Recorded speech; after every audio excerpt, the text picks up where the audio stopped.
Assalamualaikum warahmatullahi wabarakatuh. Yang terhormat Ibu Dr. Sri Wulan MSI selaku Korprodi S2 tahun. Yang terhormat Ibu Dr. Sri Wulan dan Bapak Dr. Hafidin UPD selaku pembimbing. Yang terhormat Ibu Dr. Nurbiana Dini MPD, Ibu Profesor Dr. Ersri Martini Maulani MPD, dan Dr. Pil Zarina Akbar MPC sebagai penguji pada pagi hari ini. Perkenalkan, saya Harira Yuliati akan memaparkan proposal penelitian yang berjudul Pembelajaran Berdiferensiasi untuk Meningkatkan Motivasi dan Kemandirian Anak. Pada penelitian ini merupakan penelitian pengembangan pembelajaran di sekolah inklusi jenjang PAUD.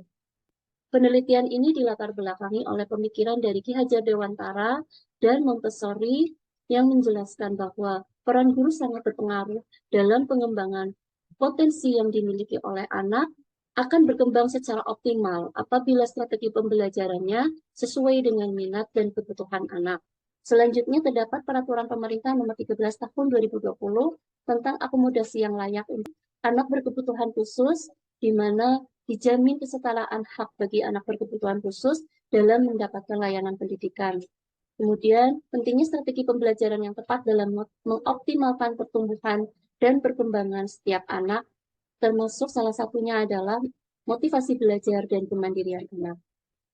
Kondisi di lapangan, di mana ketentuan pemerintah mewajibkan setiap satuan pendidikan menerima anak berkebutuhan khusus di sekolah reguler. Selanjutnya, guru mengalami kesulitan dalam memberikan pelayanan pembelajaran bagi anak berkebutuhan khusus sekolah inklusi jenjang PAUD. Hal ini dibuktikan oleh peneliti yang melakukan survei terhadap 30 guru PAUD. Hasil survei menunjukkan 63% guru sangat setuju dan 34% guru setuju pembelajaran berdiferensiasi diterapkan di jenjang PAUD. Motivasi belajar dan kemandirian anak rendah. Pada kajian literatur, guru di sekolah inklusi jenjang PAUD menggunakan pendekatan pembelajaran konvensional dan guru di sekolah inklusi seolah-olah mengajar satu anak dalam satu kelas. Harapannya, diperlukan pendekatan yang sesuai bagi guru dalam membangun motivasi belajar anak. Kemudian diperlukan kurikulum yang dimodifikasi untuk memenuhi kebutuhan belajar anak yang beragam. Selanjutnya, perlu adanya konsep pembelajaran berdiferensiasi untuk membangun kemandirian anak. Berdasarkan latar belakang tersebut, peneliti menarik judul penelitian Pembelajaran Berdiferensiasi untuk Meningkatkan Motivasi dan Kemandirian Anak merupakan penelitian pengembangan pembelajaran di sekolah inklusi jenjang PAUD. Pembatasan masalah. Pertama, pengembangan pembelajaran berdiferensiasi melalui modifikasi kurikulum mengacu pada kebutuhan belajar anak melalui komponen berdiferensiasi konten, proses, dan produk untuk meningkatkan motivasi dan kemandirian anak usia 5-6 tahun. Yang kedua, menguji kelayakan pembelajaran berdiferensiasi untuk meningkatkan motivasi dan kemandirian anak. Yang ketiga, menguji efektivitas implementasi pembelajaran berdiferensiasi untuk meningkatkan motivasi dan kemandirian anak di satuan lembaga PAUD. Rumusan masalah pada penelitian ini, yang pertama, bagaimana motivasi dan kemandirian anak di sekolah inklusi jenjang PAUD. Yang kedua, bagaimana mengembangkan model pembelajaran berdiferensiasi yang dapat meningkatkan motivasi dan kemandirian anak. Yang ketiga, bagaimana kelayakan model pembelajaran berdiferensiasi yang dapat meningkatkan motivasi dan kemandirian anak. Yang keempat, apakah model pembelajaran berdiferensiasi berbasis kebutuhan belajar anak efektif untuk meningkatkan motivasi dan kemandirian anak. Selanjutnya, tujuan penelitian, rumuskan tujuan umum dan tujuan khusus. Pada tujuan umum, pembelajaran berdiferensiasi untuk meningkatkan motivasi dan kemandirian anak usia 5-6 tahun di sekolah inklusi jenjang PAUD. Tujuan khusus, memberikan panduan pada guru di sekolah inklusi jenjang PAUD tentang keberagaman minat kebutuhan dan gaya belajar anak. Selanjutnya, memberikan panduan kepada guru di sekolah inklusi jenjang PAUD tentang perlunya merancang program pembelajaran berdiferensiasi bagi anak yang beragam dalam satu kelas yang sama. Kemudian, meningkatkan motivasi dan kemandirian anak usia 5-6 tahun melalui pembelajaran berdiferensiasi di sekolah inklusi jenjang PAUD. Selanjutnya, mengetahui efektivitas pembelajaran berdiferensiasi untuk meningkatkan motivasi dan kemandirian anak usia 5-6 tahun di sekolah inklusi jenjang PAUD. Berikutnya state of the art, berdasarkan kajian literatur, maka keterbaruan dari penelitian ini terletak pada pengembangan pembelajaran berdiferensiasi melalui modifikasi kurikulum di sekolah inklusi jenjang PAUD yang terdapat rancangan program semester, rencana pelaksanaan pembelajaran dan asesmen. Penerapan pembelajaran berdiferensiasi di sekolah inklusi jenjang PAUD untuk meningkatkan motivasi dan kemandirian anak. Pengembangan ini dikemas dalam buku pedoman pembelajaran berdiferensiasi di sekolah inklusi jenjang PAUD. Berikut adalah cover bukunya dan isi bukunya sebagai berikut. Terdapat 28 halaman. Isi dari buku pedoman diantaranya pembelajaran berdiferensiasi di sekolah inklusi jenjang PAUD meliputi program semester, selanjutnya rencana pelaksanaan pembelajaran atau modul ajar, dan asesmen. Terdapat juga video inspirasi praktik pembelajaran berdiferensiasi. Berikutnya adalah konsep pembelajaran berdiferensiasi berdasarkan pengertian dari para ahli diantaranya adalah Tomlinson, Gardner, Rice, dan Renzulli, Bloom, dan Feinberg. Maka pembelajaran berdiferensiasi terdiri dari definisi konseptual dan definisi operasional. Pada definisi konseptual, pembelajaran berdiferensiasi merupakan strategi pembelajaran yang didesain untuk merespon kebutuhan individu setiap anak sesuai dengan minat dan kebutuhan anak yang beragam. Selanjutnya, pada definisi operasional, pembelajaran berdiferensiasi merupakan strategi pembelajaran yang dilakukan oleh guru dalam melakukan penyesuaian terhadap konten, proses, dan produk. Berikutnya adalah tujuan pembelajaran berdiferensiasi. Tujuan utama dari pembelajaran berdiferensiasi adalah mengembangkan potensi anak dengan menyediakan pengalaman belajar yang relevan, menantang, dan sesuai dengan tingkat pemahaman gaya belajar, kebutuhan, minat, dan kecerdasan, serta karakteristik setiap anak yang beragam. Menurut Tomlinson, terdapat elemen pembelajaran berdiferensiasi meliputi konten, proses, dan produk. Ketiga elemen tersebut harus mengacu kepada kebutuhan belajar anak meliputi profil, minat, dan kesiapan belajar.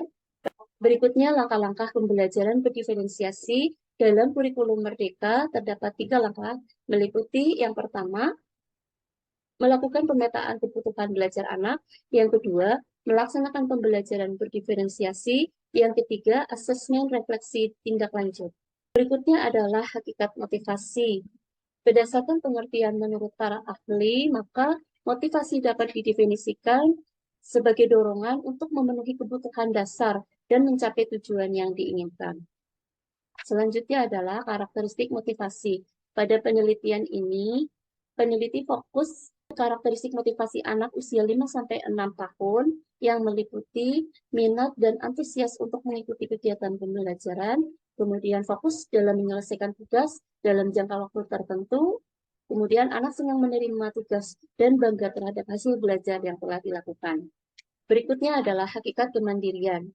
Berdasarkan pengertian dari para ahli, maka kemandirian adalah kemampuan untuk melakukan tugas-tugas dan aktivitas perkembangan sendiri atau sedikit bimbingan dan dukungan dari orang dewasa. Berikutnya, karakteristik kemandirian. Dalam penelitian ini, peneliti fokus pada karakteristik kemandirian anak usia 5-6 tahun yang meliputi tanggung jawab, menyelesaikan tugas, disiplin, dan pandai bergaul. Berikutnya, konsep sekolah inklusi jenjang PAUD. Pengertian sekolah inklusi jenjang PAUD merupakan layanan pendidikan yang diberikan pada anak berkebutuhan khusus usia 0-6 tahun di sekolah reguler untuk mendapatkan akomodasi pendidikan melalui program pembelajaran yang dimodifikasi. Terdapat ciri dari sekolah inklusi, salah satu di antaranya adalah pengembangan kurikulum yang dimodifikasi dan fleksibel, diadaptasi sesuai dengan kondisi dan karakteristik dan kebutuhan anak. Terdapat banyak manfaat adanya sekolah inklusi jenjang PAUD. Di antaranya bagi masyarakat akan mulai mau menerima keberadaan anak berkebutuhan khusus. Bagi anak akan menimbulkan pemahaman dan penerimaan sejak dini akan adanya perbedaan dan meningkatkan rasa percaya diri anak berkebutuhan khusus. Berikutnya kerangka berpikir. Pada layanan pendidikan inklusi jenjang PAUD saat ini, yang pertama, pembelajaran masih menggunakan pendekatan teacher center atau konvensional. Yang kedua, penggunaan kurikulum belum mencerminkan kemampuan anak yang beragam. Yang ketiga, pembelajarannya masih mengutamakan hasil daripada proses. Padahal, negara sudah menjamin persamaan hak bagi anak berkebutuhan khusus untuk mendapatkan layanan pendidikan yang sama dengan anak normal lainnya. Sehingga, layanan pendidikan inklusi menggunakan layanan program pendidikan yang dimodifikasi. Hal ini untuk mengoptimalkan potensi anak, namun dalam kondisi di lapangan terdapat permasalahan, di antaranya yang pertama, guru PAUD mengalami kesulitan memberikan layanan pembelajaran bagi anak yang beragam dalam satu kelas yang sama. Yang kedua, rendahnya motivasi anak dalam mengikuti kegiatan pembelajaran di sekolah inklusi jenjang PAUD. Yang ketiga, rendahnya kemandirian anak dalam menyelesaikan tugas-tugas pembelajaran. Diperlukan rancangan kurikulum yang dimodifikasi bagi anak yang beragam di sekolah inklusi jenjang PAUD, mengacu pada kebutuhan anak meliputi profil, minat, dan kesiapan belajar. Diperlukan 2 tahapan dalam pengembangan. Yang pertama, tahapan pengembangan model. Peneliti menggunakan pengembangan model menurut Dick and Carey. Terdapat 10 langkah. Yang pertama adalah mengidentifikasi tujuan pembelajaran. Yang kedua, menganalisa pembelajaran. Yang ketiga, mengidentifikasi tingkah laku, karakteristik anak dan lingkungan belajar. Yang keempat, merumuskan tujuan pembelajaran. Yang kelima, pengembangan acuan patokan. Yang keenam, mengembangkan strategi pembelajaran.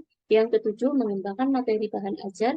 Yang kedelapan, mendesain asesmen. Yang kesembilan, memperbaiki pembelajaran. Dan yang kesepuluh, evaluasi program.